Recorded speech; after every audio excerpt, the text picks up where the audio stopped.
Hello everyone, आज है 1 जनवरी और आज इस वीडियो में हम बात करने जा रहे हैं इजी ट्रिप प्लानर्स के बारे में।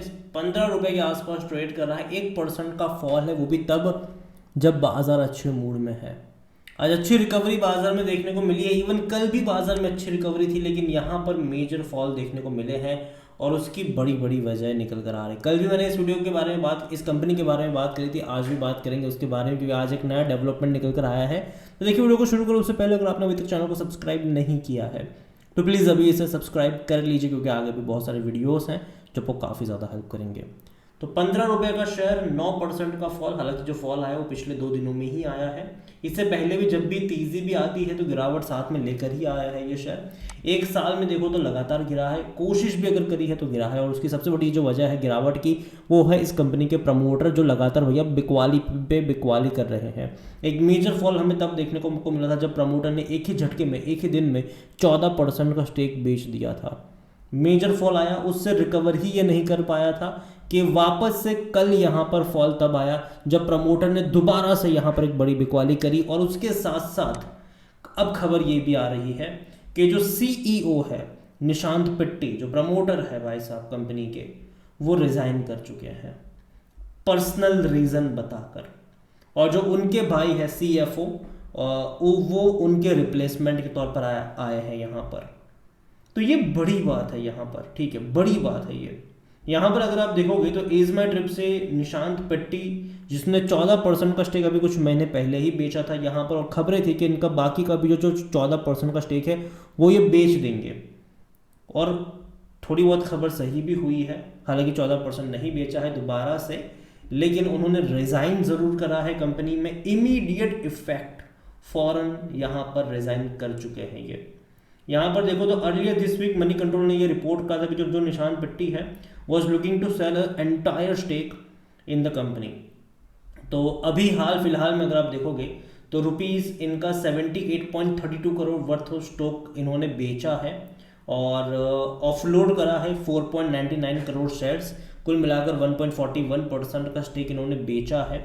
पहले खबर थी कि सब कुछ बेच देंगे वो, लेकिन अभी 1.41% का स्टेक बेचा है और कंपनी से रिजाइन भी कर चुके हैं ये।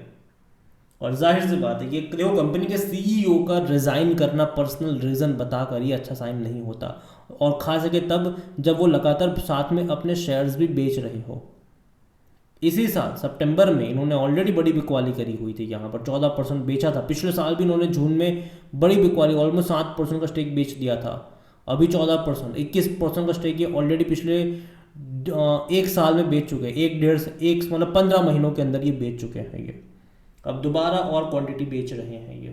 तो ऑलमोस्ट ये एग्जिट के कगार पर आप कह लो यहाँ पर। और हालांकि उनके जो खुद के भाई हैं वही अब पूरा कारोबार संभालेंगे। सितंबर में अगर आप देखो तो 24.65 करोड़ के शेयर्स बेचे थे इन्होंने। 24.65 crore shares, number of shares की बात हो रही है, 14% का स्टेक, और 920 करोड़ रुपए जेब में गए थे यहाँ पर। आप समझ सकते हो कि हो क्या रहा है। तो ये अभी के टाइम पे बहुत सारी अनसर्टेन सिचुएशन है ये। और उन्हीं के जो भाई है रिकांत पिट्टे, वो अब इनकी जगह संभालेंगे। 2011 से ही वो इस कंपनी के साथ जुड़े हुए हैं और पर एनम उनका तकरीबन 96 लाख रुपीस का विड्रॉवल कह सकते हो कि हो उनका। इसके अलावा अगर आप देखो रिकांत की अगर हम बात करें तो वो और भी जगहों पर एक डायरेक्टरशिप की पोजीशन पर है, जैसे कि इजी बिल्डर्स की बात करें, भूमिका फैब्रिकेट्स की बात करें, स्पेयर होटल्स की बात करें, योलो बस की बात करें, मनी लेंडर फाइनेंस की बात करें, ट्रैवलर्स ईएमटी की बात करें, या फिर विहाइट.com की बात करें। यहाँ पर ये already Rikant also hold directorship in other privately held entities, बाकी जगहों पर भी है ये। तो देखते हैं कि क्या होता है। लेकिन हाँ, डेफिनेटली ये खबर अच्छी नहीं है इस कंपनी के लिए कि भाई साहब इतने बड़े पोस्ट से जो कंपनी के शुरुआती वाले लोग यहाँ पर जा रहे हैं, वो भी बेच के जा रहे हैं, फाउंडर्स जा रहे हैं बेच के जा रहे हैं, वो दिक्कत है। अगर रिज़ाइन करते पर्सनल रीज़न से लेकिन स्टॉक नहीं बेच रहे होते तो उतना बुरा नहीं होता ये, लेकिन स्टॉक बेच रहे हैं और रिज़ाइन कर रहे हैं, कैश इन कर रहे हैं ये अभी के टाइम पर। अब इन जो भी पैसा इनके पास आएगा उससे भैया अलग अलग वेंचर से पैसा लगाएंगे, अलग अलग कोई नया बिजनेस स्टार्ट करेंगे। यही होता है भाई साहब, ठीक है। वॉल्यूम देखिए आज तो 3 करोड़ 35 लाख से भी ज़्यादा के शेयर्स यहाँ पर ट्रेड होते नजर आए, बड़ी क्वांटिटी में ट्रेडिंग हो रही है। ऑल टाइम हाई 36 का, लो 5। अगेन मैं कह दूँ कभी भी ये 5 रुपये नहीं गया, ये इसका एडजस्टेड प्राइस है, कभी भी ये 5 रुपये नहीं गया है, एडजस्टेड प्राइस है। अभी आप जो 15-16 का जो प्राइस देख रहे हो ना, ये बोनस और स्प्लिट के चलते हैं। अगर बोनस और स्प्लिट न, अगर आप इसको काउंट कर दो ना कुल मिलाकर, तो अभी भी ये 500-600 रुपये की कीमत का शेयर है ये। तो आप समझ रहे हो कि हो क्या रहा है यहाँ पर। प्रमोटर ने जानबूझकर इस कंपनी को पैनी स्टॉक बनाया है, हुआ है यहाँ पर, बोनस और स्प्लिट दे देकर। वरना कोई तुक नहीं बनता है कि भाई 36 रुपये पर शेयर, मतलब 30 रुपये पर शेयर आपको ट्रेड कर रहा हो और आप बोनस देकर उसको 15 रुपये का करवा दो। ये तभी होता है जब, और देखो एक चीज़ मैं कह दूँ यहाँ पर कि बोनस से पता है फ़ायदा क्या होता है, टैक्स में बहुत ज़्यादा फ़ायदा होता है यहाँ पर, और यहाँ पर यही हुआ भी है, ठीक है, यही हुआ भी है यहाँ पर। टैक्स में फ़ायदा होता है, टैक्स आप बहुत सारा बचा सकते हो। बोनस जब कंपनी देती है तो आप बहुत सारा टैक्स बचा सकते हो। अगर आप चाहते हो कि मैं उसके ऊपर भी एक डिटेल वीडियो बनाऊँ उस टैक्स वाले सेगमेंट को लेकर, तो कमेंट में लिखिएगा, जितनी ज़्यादा कमेंट आएगा उतना ही जल्दी वीडियो आएगा उसके बारे में भी। यहाँ पर अगर आप देखोगे इस कंपनी में, तो देखिए सबसे पहले, जैसे कि मैंने पहले ही कहा, जो पैसा यहाँ पर बचाया गया है वो बोनस, और अगर आप देखो बोनस सबसे पहले यहाँ पर, तो इसी साल इन्होंने 1 पर 1 शेयर फ्री दे दिया। इससे पहले 2022 में एक ही साल में 2 बार बोनस कौन देता है, ये इसने दिया था, ठीक है। 1 पर 1 शेयर दे दिया, फिर 1 पे 3 शेयर दे दिया। अब ये सोचो कि शेयर प्राइस 600 रुपये का है, 1 का डबल कर दिया, मतलब शेयर प्राइस 300 रुपये हो गया। वॉल्यूम बढ़ गया इनका, मतलब नंबर ऑफ शेयर डबल हो गए।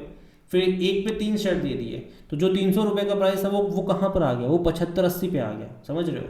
बाद में उसी साल ये स्प्लिट भी हो गए थे यहाँ पर, ठीक है, स्प्लिट भी इन्होंने उसी साल कर दिया, 1 के 2 शेयर यहाँ पर बन गए।